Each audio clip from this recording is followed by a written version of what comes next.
Second semester, third semester के सभी सब्जेक्टों की वीडियो मिलती हैं और फर्स्ट सेमेस्टर, सेकंड सेमेस्टर के सभी सब्जेक्टों की प्लेलिस्ट मैंने बना दी है। साथ ही साथ थर्ड सेमेस्टर की भी जो भी मैंने क्लासेस दी हैं सब्जेक्ट की, उसकी सबकी प्लेलिस्ट मैंने बना दी है। आप लोगों को मेरे चैनल पे अरेंज में मिल जाएगी। आई होप आप सभी अच्छे होंगे।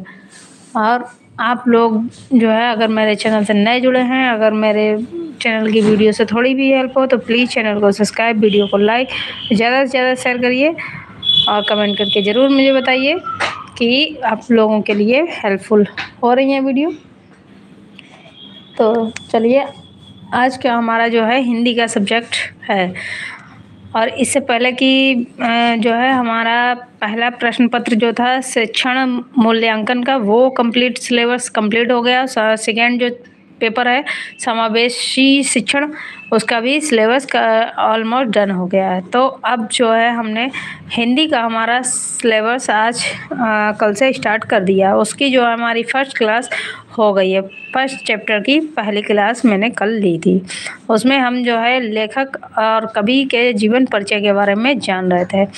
तो हमने जो है आप लोगों से निराला जी, मैथिली सर्वरूप और रामधारी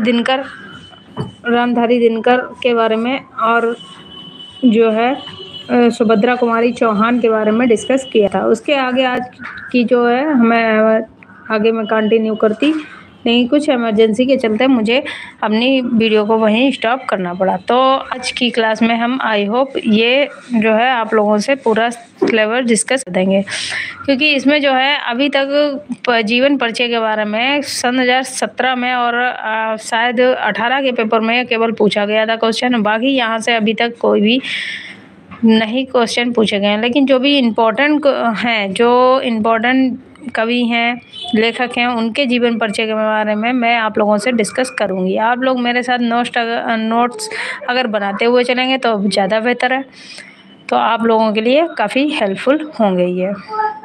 तो चलिए हम जो है देर न करते हुए अपना सिलेबस डिस्कस करते हैं। क्या है हमारे पांचवें कौन से कवि लेखक थे? सुमित्रानंद पंत। इनके बारे में मैं डिस्कस आप लोगों से कर रही थी। सुमित्रानंद पंत ये कौन थे, कहाँ इनका जन्म हुआ, ये सब हम जानते हैं। आइए देखते हैं।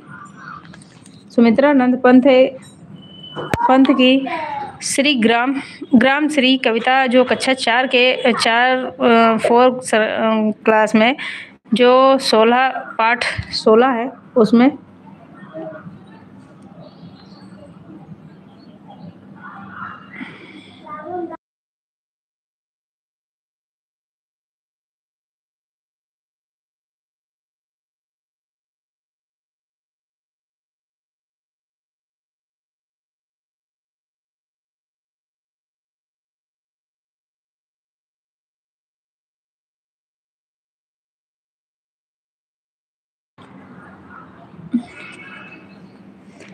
जो 16वां पाठ है उसमें इनकी ये कहानी मतलब ली गई है। ठीक है, कविता इनकी रखी गई है। प्रस्तुत कविता में कवि ने बसंत ऋतु के आगमन का चित्रण खींचा है। मतलब इन्होंने जो है बसंत ऋतु में जो ऋतुएं बदलती हैं, जो बसंत ऋतु आती है, उसके बारे में इन्होंने उस कविता में कविता के माध्यम से बच्चों को समझाया है। आम वृक्षों पर रूपहली और सुनहली बोरों का आनंद जाना है। मतलब जो बसंत के बाद जो आम के पेड़ों पे जो बौर आता है, उसके बारे में इन्होंने डिस्कस किया और कहा है कि कोयल का कूकना, पीपल के पत्तों का झड़ना, जब ये जैसे कि जो यही मौसम जो हमारा ये मौसम चल रहा है, उसी के बारे में उन्होंने डिस्कस किया है। इसमें जो है बसंत ऋतु में जो है आम के पत्तों पर आम के पेड़ों पर बौर आता है और पीपल के जो पत्ते होते हैं, इसमें जो है वे पीपल के पत्ते जो होते हैं वे झड़ते हैं, उनमें पीपल के पेड़ों पर पतझड़ आता है। तो यही इन्होंने इसमें अपनी कविता में डिस्कस किया है। जहाँ एक और आँखों के सामने आने लगता है, जहाँ एक और आँखों के सामने आने लगता है, वहीं बाग बगीचों में कटहल, जामुन और खेतों में धनिया की महक जो है आती है, पकड़ पहुँचने लगती है। जैसे जो है एक तरफ जहाँ पीपल के पत्ते झड़ते हैं, वहीं दूसरी ओर खेतों से जो है धनिये की, जामुन, कटहल के पेड़ों पर भी बौर आने लगता है। बच्चे अपने प्राकृतिक दृश्यों से प्रभावित होकर स्वयं ही भी इसका वर्णन अपने शब्दों में कर सकते हैं। उनमें स्वतंत्र भाव, विचार और अभिव्यक्ति करने की क्षमता का विकास हो, इस दृष्टि से इन्होंने ये कविता को ही प्रस्तुत किया है, पाठ्यक्रम के स्थान पर दिया है इसे। सुमित्रानंद पंत का जन्म सन 1900 में हुआ था। अल्मोड़ा स्थित कौसानी ग्राम में हुआ था। कहाँ? कौसानी ग्राम में हुआ था। जन्म के कुछ घंटे बाद ही इनकी माँ, जो सरस्वती देवी जो थी, उन्होंने इन्हें जन्म देते ही कुछ समय बाद, कुछ घंटों बाद वो स्वर्ग सिधार गए, मतलब दिवंगत हो गई। इनके पिता का नाम गंगादत्त पंत था। उनके चारों भाइयों में पंत जी सबसे छोटे थे। उनकी शिक्षा काशी स्थित जय नारायण स्कूल में हुई। वहाँ से स्कूल लिविंग परीक्षा पास करने के बाद कभी पंत ने मायर कॉलेज प्रयाग से एफए की शिक्षा प्राप्त की। कहाँ से की? प्रयाग से एफए शिक्षा प्राप्त की।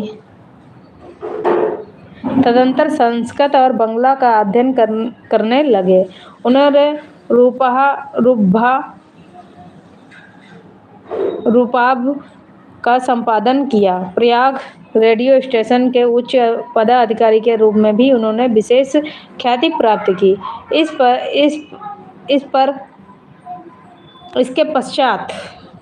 इसके पश्चात स्वच्छंद धारा के कवियों शैली वर्ड्सवर्थ, कीट्स और टेनिसन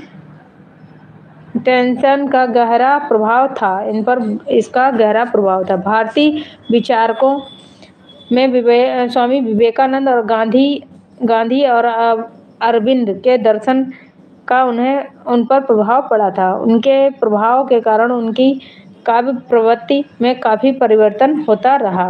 मतलब इनके जीवन पर जो है गांधी जी का, विवेकानंद जी का, अरविंद जी का काफ़ी प्रभाव पड़ा। इस वजह से इनका इतना प्रभाव पड़ा कि इनकी जो काव्य प्रवृत्तियाँ थीं, उनमें काफ़ी परिवर्तन होता रहा। प्राकृतिक प्रेमी पंत जी का निधन 28 दिसंबर 1977 को हुआ। इनकी कविताओं में वाणी, ग्रंथ, पल्लव, गुंजन, युगांत, युगवाणी, ग्रामाय, स्वर्णकिरण, स्वर्णधूलि, युगांतर, उत्तरा, रजत शिखर, अमिता वाणी, दिगंबरा कला और बूढ़ा चांद, लोकांत आदि विशेष उल्लेखनीय हैं। ये जो है विशेष उल्लेखनीय थी इनकी, इन्होंने जो रचनाएं की थी। सरिता शीर्षक कविता के कवि उल्लेखनीय थी। अब देखते हैं गोपाल सिंह। गोपाल सिंह जो थे ये कवि, वे नेपाल के एक लघु सरिता का बहता जल के माध्यम से मनुष्यों को निरंतर आकर्षण करते हुए जीवन पथ पर आगे बढ़ने की प्रेरणा दी तथा अपने प्राकृतिक प्रेम को भी दर्शाया। हमें भी प्राकृतिक प्रेम करना चाहिए। उन्होंने जो है गोपाल सिंह नेपाली जो थे, उन्होंने प्राकृतिक के तरफ प्रेम को दर्शाया अपना, और कहा कि हमें भी प्राकृतिक से प्रेम करना चाहिए। नेपाली सिंह जो थे, गोपाल सिंह नेपाली का जन्म 1911 ईस्वी में बिहार राज्य के चंपारण जिले में बेतिया में हुआ। इनका प्रारंभिक नाम गोपाल बहादुर सिंह था। उन्होंने बेतिया राज्य उच्च अंग विद्यालय में प्रवेशिका तक शिक्षा पाई और यही उनकी औपचारिक शिक्षा की सीमा थी। प्रकृति से उनको गहरा लगाव था। वन पर्वत, निर्झर घाटी और बीहड़ों में घूमने और उन्हें देखने का बड़ा शौक था उनके। उनके ये शौक थे। उन्हें पर्वत, झरने और घाटियाँ और बिहड़ मिने बहुत पसंद आते थे। ये अक्सर उन्हें घूमने ये ऐसे स्थानों पे घूमकर देखने का बड़ा शौक था। इसके लिए प्राकृतिक प्रेम ने उनके कवि मन को बड़ा प्रभावित किया था। भारत गगन के जगमग सितारे उनकी पहली कविता थी, जो 1930 ईस्वी में दरभंगा में प्रकाशित होने वाले बालक मानसिक में छपी थी। बालक मानसिक में छपी हुई थी। 1932 ईस्वी में काशी में आचार्य महावीर प्रसाद द्विवेदी के अभिनंदन उत्सव के अवसर पर आयोजित कवि सम्मेलन में उन्होंने पहली बार सार्वजनिक मंच से कविता पढ़ी, जो बहुत सराही गई। 1945 में इन्हें सर्वश्रेष्ठ गीतकार का पुरस्कार भी मिला। कब मिला? 1945 ईस्वी में। 16 अप्रैल 1963 को नेपाली जी का निधन हो गया। गोपाल सिंह नेपाली जी का निधन कब हुआ? 16 अप्रैल 1963 को। नेपाली जी की कविता प्राकृतिक प्रेम, देश प्रेम, राष्ट्रीयता तथा मिलन विहार के स्वरों की प्रमुखता है। उनके गीतों में प्रकृति, नैसर्गिक एवं ग्राम सौंदर्य के विविध रूपों का चित्रण हुआ है या मिलता है। ठीक है। उनकी कविता में मस्ती, निर्भीकता की जो अभिव्यक्ति हुई है, वह उनके व्यक्तित्व को उजागर करती है। उन्होंने फिल्म जगत में हिंदी गीतों को प्रतिष्ठित करके उन्हें सर्वथा नई दिशा, नई भाषा एवं नई शैली प्रदान की है। कहीं तद्भाव के शब्दों के प्रयोग से उन्हें लोक जीवन की निकट ला खड़ा करते हैं, तो कहीं कोमलकांत तत्सम शब्दावली उन्हें रोमानी भावावेश और कल्पना प्राण लोक की सैर कराने लगती है। मुख्य रचनाएं उमंग, पंछी, रागिनी, नवीन, नीलिमा, पंचमी उनकी प्रमुख काव्य कृतियां हैं। इनकी ये प्रमुख काव्य कृतियां हैं। किसकी? गोपाल सिंह नेपाली की। ठीक है, गोपाल सिंह नेपाली की। ये जो है, मैं आप लोगों से जीवन परिचय जो भी डिस्कस कर रही हूँ, ये इम्पोर्टेंट जो है, अब यहाँ से मोस्ट इम्पोर्टेंट है। तो ये महादेवी वर्मा जो है, क्वेश्चन पूछा गया था और यहाँ से क्वेश्चन आए भी हैं और पूछे भी गए हैं। तो अगर अब मैं आप लोगों से वही इम्पोर्टेंट कवि और लेखक के जीवन परिचय के बारे में डिस्कस करूँगी।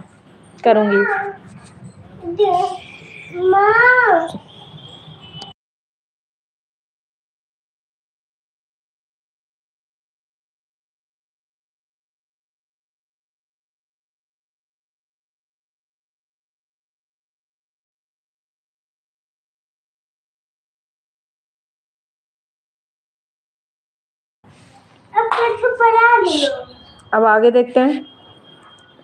जैसे महादेवी वर्मा के बारे में जानते हैं। महादेवी वर्मा का जन्म संवत 1934 में 1934 में होलिका दहन के पूर्ण पर्व के दिन उत्तर प्रदेश के सुप्रसिद्ध नगर उत्तर प्रदेश के नगर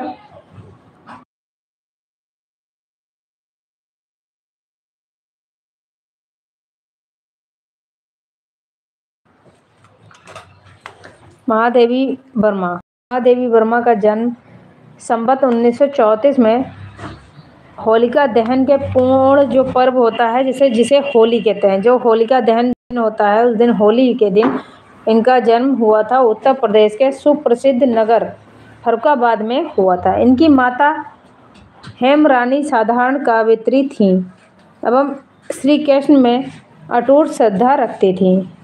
इनके नाना को ब्रज भाषा में कविता करने का चाव था। इनके जो नाना थे वो ब्रज भाषा में कविताएं कहा करते थे। नाना एवं माता के इन गुणों का महादेवी पर बड़ा प्रभाव पड़ा, जिससे प्रफुटित जिसके परिणाम स्वरूप ही आप जिसके परिणाम स्वरूप जो है महादेवी वर्मा भी एक कावित्री बनी। 9 वर्ष की छोटी उम्र में ही उनका विवाह स्वरूप नारायण वर्मा से हो गया था। माता का साया माता का जो है साया सिर से उठ जाए, यानी कि इनकी माता का जब देहांत हो जाने पर भी उन्होंने अपना अध्ययन जारी रखा तथा पढ़ने में अधिक मन लगाया। उन्होंने मैट्रिक से लेकर एमए तक की परीक्षा प्रथम श्रेणी में उत्तीर्ण की। तदंतर वे प्रयाग महिला विद्यापीठ में प्राचार्य के रूप में नियुक्त हो गईं। आपका संपूर्ण जीवन हिंदी सेवा तथा महिलाओं के लिए समर्पित रहा। मतलब महादेवी वर्मा जो थी 9 साल की उम्र में ही इनकी शादी हो गई थी, छोटी उम्र में, और इनकी माता का देहांत हो गया था। उसके पश्चात भी ये जो है अपनी पढ़ाई इन्होंने पूर्ण की, पढ़ाई करती रही और इन्होंने जो है मैट्रिक से लेकर एमए की पढ़ाई प्रथम श्रेणी में उत्तीर्ण की।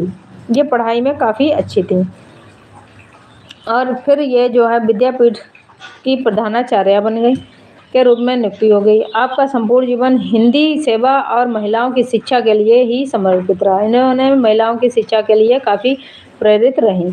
चित्रकला और संगीत में इनकी विशेष रुचि रही, जिसका प्रत्यक्ष परिणाम आपकी कविताओं में दृष्टिगोचर होता है। आपका काव्य संगीत की मधुरता से परिपूर्ण है। राग विरागी चित्रकला जैसे शाब्दिक चित्र उपस्थित कर देना उनकी कविताओं की विशेषता है। उनकी कविताओं की सर्वप्रथम आपकी रचनाएं चांद में प्रकाशित हुई। आप चांद की संपादिका भी रहीं। आप जो है इनकी पहली रचना थी चांद, जो प्रकाशित हुई, और चांद की ये संपादिका भी रहीं। आपकी रचनाएं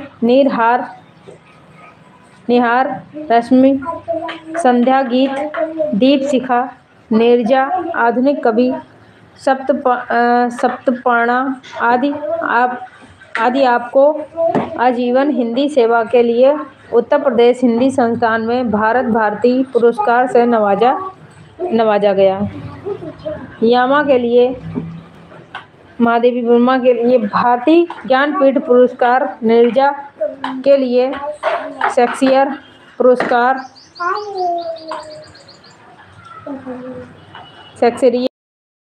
से भी इनको से सम्मानित किया गया। नीरहार रश्मि आधुनिक कवि के मंगला प्रसाद पारितोषिक भी इन्होंने मंगला प्रसाद का जो है पारितोषिक भी प्राप्त हुआ इन्हें। आप आधुनिक छायावाद के प्रमुख कवित्रियों में एक हैं। छायावाद के साथ आपकी रचनाओं में रहस्यवाद भी मिलता है। ये छायावाद जो युग था उसकी कवित्री थी। हम देखते हैं कन्हैयालाल मिश्र प्रभाकर। ये देखते हैं प्रभाकर जी का जन्म 1906 ईस्वी में हुआ था। अपने पिता श्री रामदत्त मिश्र पंडिताई करते थे। इनके पिता जो थे वो पंडिताई करते थे। शांत स्वभाव के संतोषी ब्राह्मण थे, परंतु उनकी माता का स्वभाव बड़ा ही कर्कश था तथा उग्र था। आपके परिवार में शांति नहीं थी। इन्हीं कारणों के फलस्वरूप प्रभाकर जी की प्रारंभिक शिक्षा सुचारू रूप से नहीं हो पाई। अपने स्व अध्ययन से ही हिंदी, संस्कृत, अंग्रेजी आदि भाषाओं का गहन ज्ञान प्राप्त किया। बाद में खुजरा के संस्कृत विश्वविद्यालय में विद्यार्थी बने, तभी अपने राष्ट्रीय नेता मौलाना आसिफ अली का भाषण सुना, जिसका इन्होंने अपनी परीक्षा तक त्याग दी और स्वतंत्रता के आंदोलन में ये कूद पड़े। तब से संपूर्ण जीवन इन राष्ट्र सेवा को समर्पित, इन्होंने अपना पूरा संपूर्ण जीवन जो है राष्ट्र सेवा में समर्पित कर दिया। आपको अनेक बार जेल की यात्राएं, इसके चलते इन्हें कई बार जेल की यात्राएं भी करनी पड़ी। हमने हिंदी में लघु कथा, स्मरण चित्र, रेखा चित्र और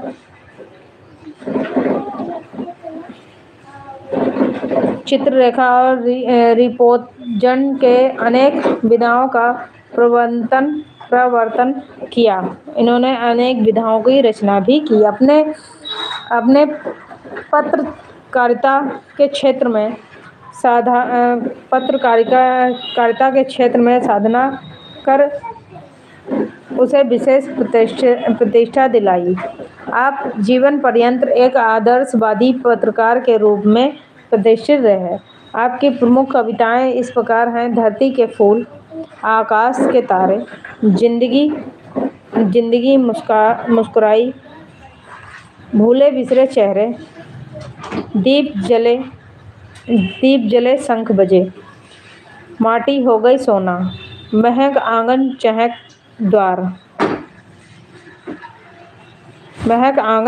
द्वार, बाजे पपीहा के घुंघरू, क्षण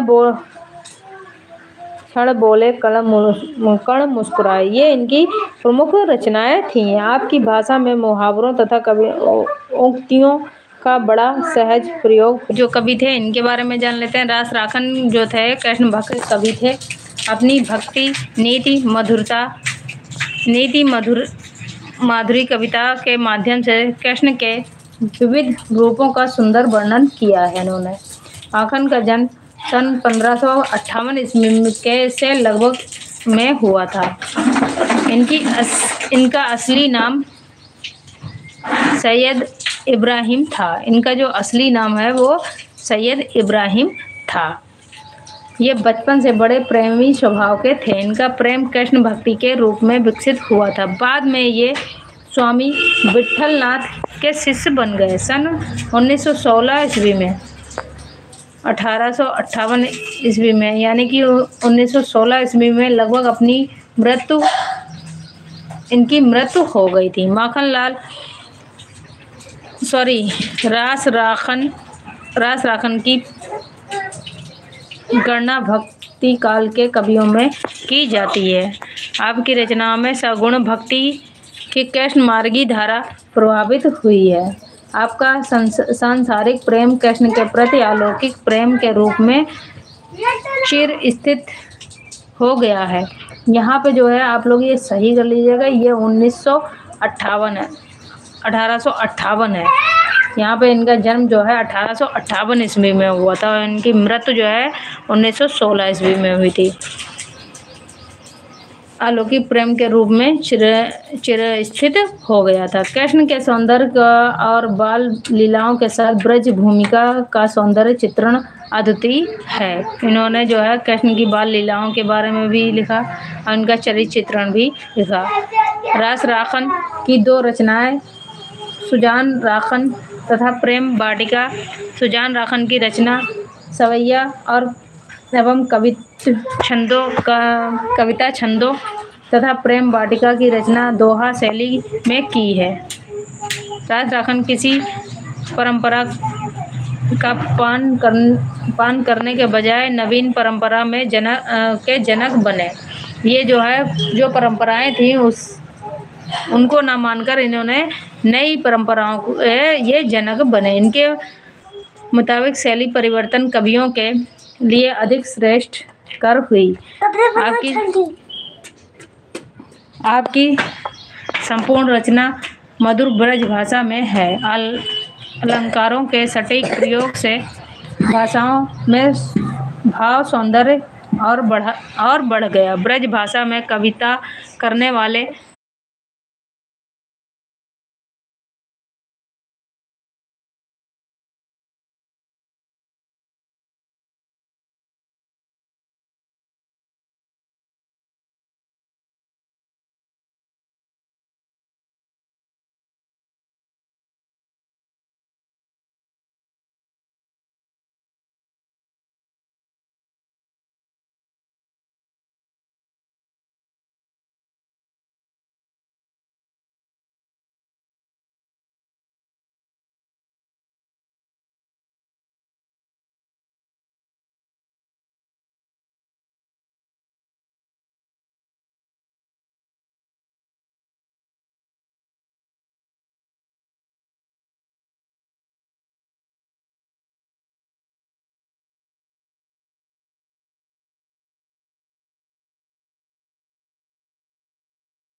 अब देखते हैं तुलसी जी।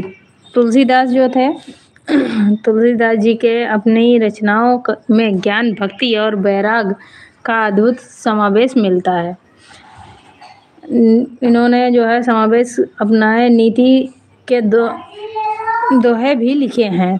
अपनी भक्ति, रहस्य भाव, इनकी जो भक्ति थी वो द्वेष भाव की है। भारतीय संस्कृत के अपार गायक गोस्वामी तुलसीदास का अब तक को कोई प्रमाणिक जीवन चरित्र प्रस्तुत नहीं हो सका है। डॉक्टर नागेंद्र द्वारा लिखित हिंदी साहित्य का इतिहास में उनकी जन्म तिथि क्रमशः 1497 ईस्वी और 1526 ईस्वी तथा 1532 ईस्वी दी गई है। इसी प्रकार उनके जन्म स्थान राजापुर जिला बांदा बांदा सोरो जिला एटा तथा सुकर क्षेत्र शुक्र क्षेत्र जिला आजमगढ़ वर्णित है। उनके जो है मतलब जन्म के बारे में अभी भी काफ़ी द्वेष मतलब विवाद चलता है कि कुछ का कहना है कि उनका जो जन्म था वो 1447 ईस्वी था, कुछ का मानना है 1526, कुछ मानते हैं 1532 में। तो इनका अभी जन्म और इनके स्थान को लेकर काफ़ी विवाद है। इन मतों के अनुसार में सर्वाधिक मान्यता राजापुर ग्राम जिला बांदा जन्म तिथि 1532 को ही प्रदान की गई है। तुलसीदास सरयू पारी ब्राह्मण थे। आपके पिता का नाम आत्माराम दुबे था, माता का नाम हुलसी था। कहा जाता है कि जन्म के समय इनके मुख में दांत थे। इस कारण इन्हें जो है अशुभ मानकर इनके माता पिता ने इनका परित्याग कर दिया था। फलस्वरूप इनका बचपन कष्ट में व्यतीत हुआ। संयोगवश इनकी भेंट जो है नर से नर इनकी जो भेंट संयोगवश इनकी जो भेंट थी वो नरहरि दास से हो गई। बाबा ने इन्हें अपना शिष्य बना लिया और तीर्थ स्थानों की यात्रा कराते हुए काशी ले गए और वहां गुरु शेख सनातन से वेद, दर्शन, धर्म एवं शास्त्र विद्या प्राप्त करा के करके इन्हें अपनी जीवन भूमि जहाँ इनकी जन्म भूमि थी इनकी, वहाँ लौट गए।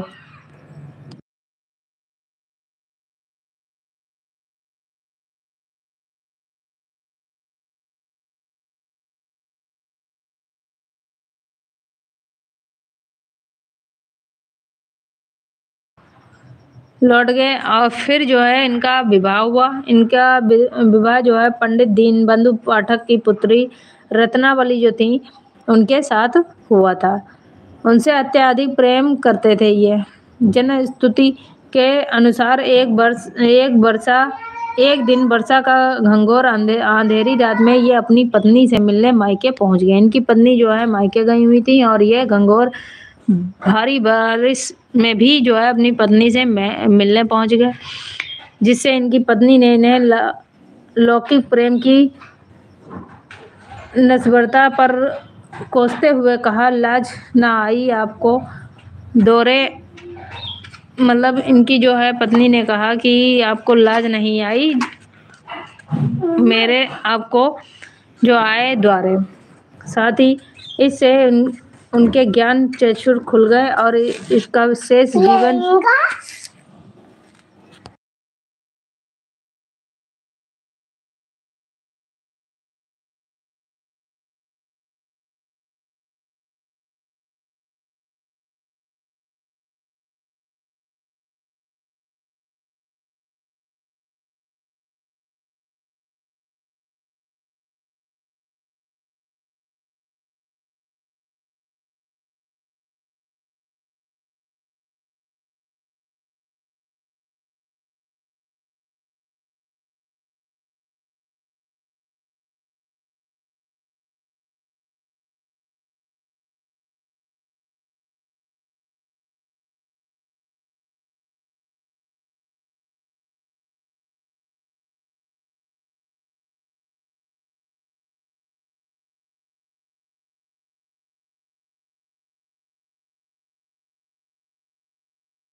और फिर इन्हें जो है इन्होंने उसी दिन से अपना घर बार सब त्याग दिया और अपनी रचनाओं फिर ये जो है अपनी रचनाओं में रामलला रामाज्ञाना रामाज्ञा प्रश्नावली, जानकी मंगल, रामचरितमानस, वैरवे रामायण, गीतावली, कवितावली, विनय पत्रिका, दोहावली आदि प्रसिद्ध हुए। इन्होंने ये रचनाएं की। इनमें रामचरितमानस हिंदी साहित्य का रत्न ग्रंथ माना जाता है। विश्व की अनेक भाषाओं में इनका रूपांतरण हो चुका है। तुलसीदास ब्रज और अवधी दोनों भाषाओं के साथ संस्कृत, अरबी, फारसी शब्द बनाने में सफल रहे। तो ये जो है जीवन परिचय था तुलसीदास का। इसके बाद राहुल संक्रांत का जो है जीवन परिचय हम कल की वीडियो में देखेंगे। आज की वीडियो में हम यहीं तक रखते हैं, मिलते हैं नेक्स्ट वीडियो में। अगर आप लोगों को मेरे चैनल की वीडियो से थोड़ी भी हेल्प हो तो प्लीज़ चैनल को सब्सक्राइब, वीडियो को लाइक और ज़्यादा से ज़्यादा शेयर करिए। तो मिलते हैं नेक्स्ट वीडियो में। Bye, take care, bye bye.